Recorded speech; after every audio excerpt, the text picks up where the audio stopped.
Eu sou Mário Persona e essas são as respostas que eu dei aos que me perguntaram sobre a Bíblia.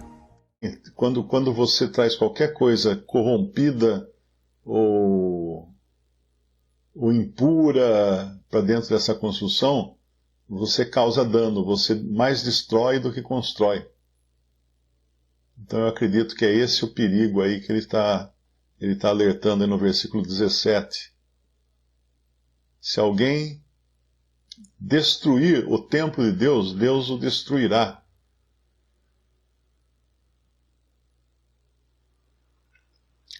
Isso aqui é muito sério, né? Aqui não está falando de perda de salvação ou qualquer coisa assim, eu creio, mas fala dos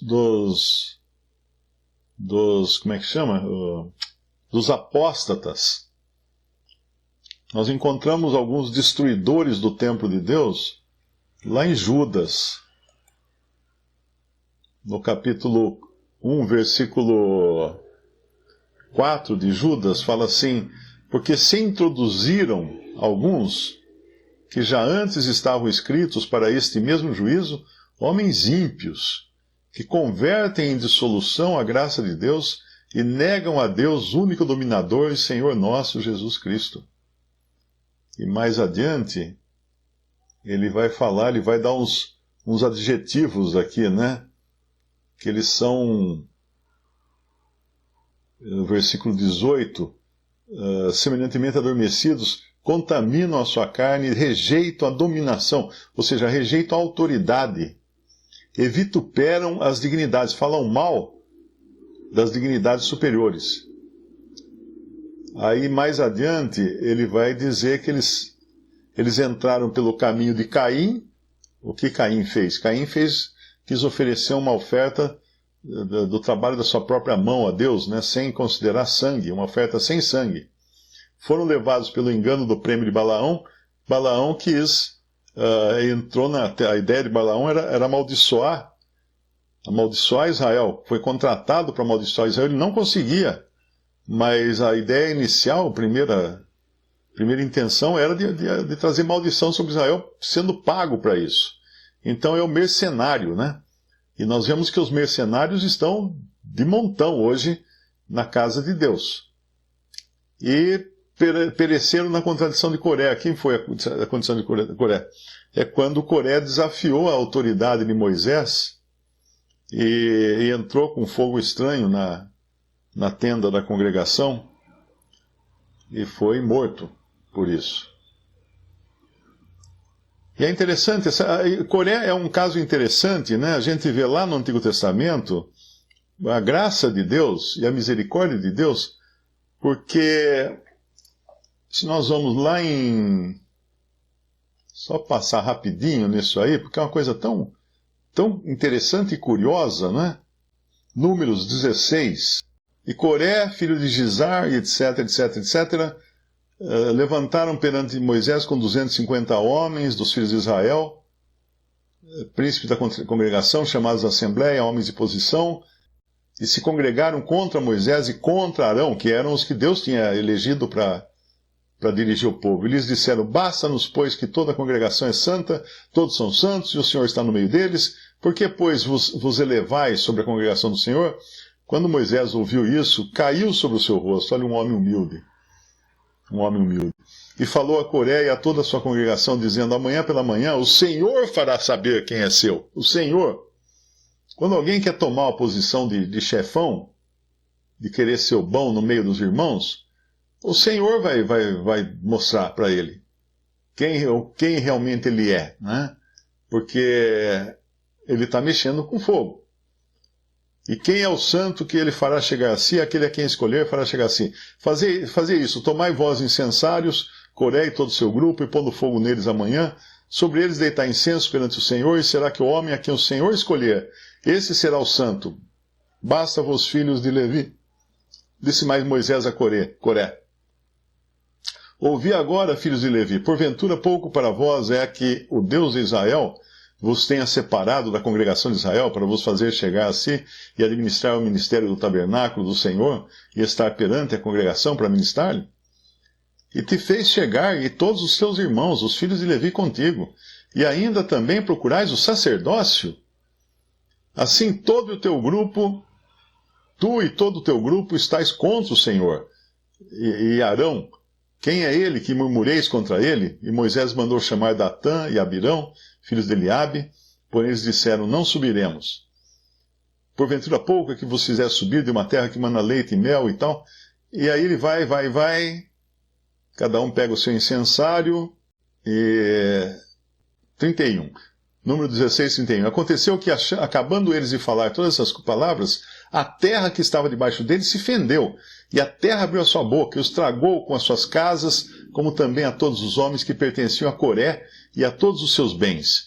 E eles e tudo que era seu desceram vivos ao abismo, e a terra os cobriu e pereceram no meio da congregação, e todo Israel que estava em redor deles fugiu ao clamor deles, porque diziam para que não nos trague a terra também. Então saiu fogo do Senhor e consumiu os 250 homens que ofereciam incenso. Então acabou aí essa pretensão de Coré e do seu bando de querer tomar de assalto o sacerdócio de Arão, porque eles não tinham sido designados. Então é muito, muito temeroso quando nós queremos tomar de assalto aquilo para o que nós não fomos designados na igreja de Deus. Agora, por que eu trouxe a história de Coré? Muito comprido aqui, né, o capítulo, mas só para mostrar uma coisinha, quer ver? Salmo 42, versículo 1. Masquil para o músico mor entre os filhos de Coré. Ué, o que está fazendo esses filhos de Coré aí, né? O que fazem esses filhos de Coré? Depois, se você acompanha todos os salmos, Salmo 46, entre os filhos de Coré, Salmo 47, entre os filhos de Coré, Salmo 48, entre os filhos de Coré. Coré, no fim, um dos filhos de Coré, né, ou os filhos de Coré, acabaram sendo colocados por Deus para o louvor na adoração a Deus. Então, essa é a maneira de Deus agir. Ele julga o mal e o pecado, mas a sua graça preserva o pecador, né? Representado aqui pelos filhos de Coré, não pelo Coré que morreu lá tragado pela terra, né? Mas Deus preservou da família de Coré alguns que seriam responsáveis pela adoração, pelo louvor na casa de Deus. E é assim que Deus faz, dessa maneira que Ele age, em graça. Apesar de todo o pecado, apesar de toda a rebelião, Deus consegue tirar graça disso, tirar misericórdia disso, né? Do leão saiu doçura, como fala aquele episódio lá com Sansão. Porque Deus consegue fazer essas coisas. E a gente precisa confiar também que na Assembleia, ou quando há problemas, quando há discordâncias e tudo, que no final o Senhor vai trazer graça. O Senhor vai trazer graça e vai trazer louvor ao seu nome. Porém, os que instigaram uma divisão, ou uma rebelião, ou qualquer coisa que pudesse profanar a adoração ao Senhor, esses são julgados, esses recebem a paga da sua loucura, né? Porque não está brincando com coisa pequena, não. As coisas do Senhor são muito sérias. São muito sérias. Então, que a gente possa ter isso sempre em mente, para não querer avançar o sinal e querer tomar uma posição. Porque tudo aqui no nosso capítulo 14, capítulo 3 de 1 Coríntios, tudo aqui começa com a questão de homens querendo tomar posição, não é? E, como eu já disse numa outra ocasião, Paulo usa ele e Apolo de exemplos aqui, porque no capítulo 4 ele vai dizer isso. No capítulo 4 ele fala no versículo 6, e eu, irmãos, apliquei essas coisas por semelhança a mim e a Apolo, por amor de vós. Por quê? Porque não era ele e Apolo ali os que estavam sendo pivôs, ou estavam recebendo honrarias de homens. Eram outros irmãos, mas ele não queria envergonhar os irmãos, dando nomes ali aos bois, não é? Então ele coloca ele e Apolo como figura. do que estava acontecendo, para dar essa lição maravilhosa que ele deu aqui. Visite respondi.com.br. Adquira os livros ou baixe e-books. Visite 3minutos.net. Baixe o aplicativo.